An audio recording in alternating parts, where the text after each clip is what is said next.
I actually think that there also needs to be discussion not about whether there may or may not be a benefit, but I think it's truly important to understand the magnitude of benefit. Because if you say, yes, you're likely to get a benefit, that's wonderful, but what happens if the magnitude of that benefit is only in the vicinity of 3 to 4 days of lifespan extension, which is what the data shows.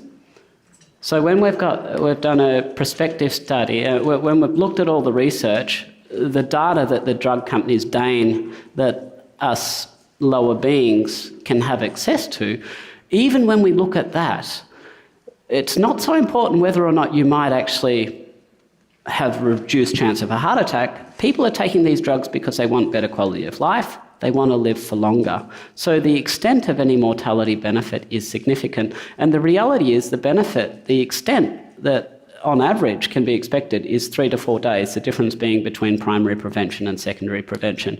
And I think that's every bit as important as to the coin flipping chance that you will actually have a benefit. Most people will say, well, if that's the average benefit, then I could care less whether it's 3% or 7%. It's not enough for me to risk the side effects of statins.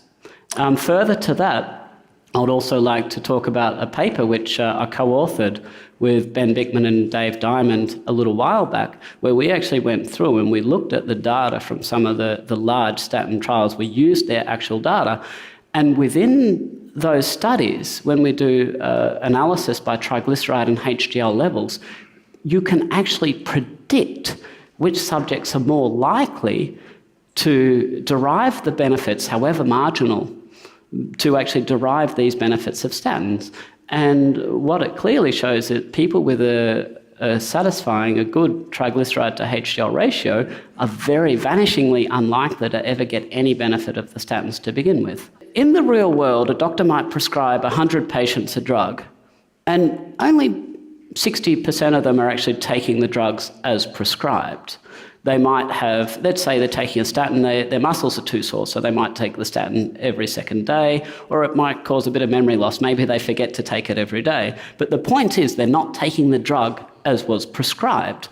So if we were to do an intention to treat analysis, and some researchers, and this is a very fair point, this is, I'm sure people would love to another minute or two on that lecture. If you analyse it to the intention to treat, then you're saying, well, let's just exclude people who didn't take it as we liked. And the big problem is that you might be excluding people who suffered side effects of that drug. That's just another way to bias the findings. So that's absolutely a good point. So the supernova trial, I don't know if that's what you're referring to particularly. This was a study on exercise performance. And the group which got the low-carb intervention, they managed to prepare the foods in such a way to completely deplete them of the normal electrolyte and nutrient mix. Like they're boiling meat, for example. I mean, this kind of stuff is just ridiculous. And absolutely, if you're having, imbalances between the group. In the supernova study, the electrolyte intake in the intervention group was even below the RDA levels, which I think is a bit nonsense to begin with. So 100%, and I mean, that could be genuine error.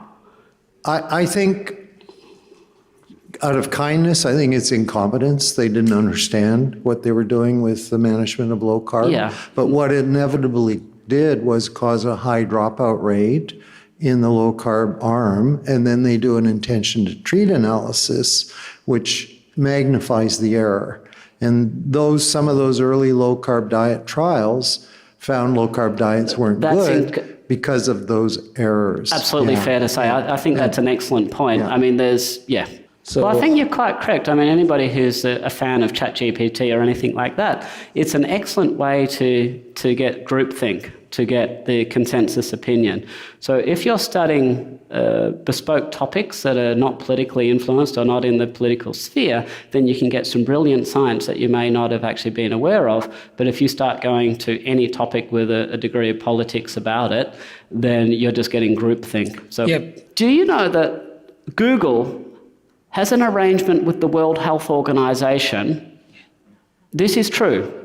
This is absolute fact. Google has an arrangement with the World Health Organization to ensure the correct presentation of information that shows up on health searches. So don't for a second, and this is not just talking about AI, as was just mentioned, this is talking about search engines full stop. So the simple fact is that you're in this room, the information that you've had access to just in my lecture there is information that is largely inaccessible to anybody outside of this room.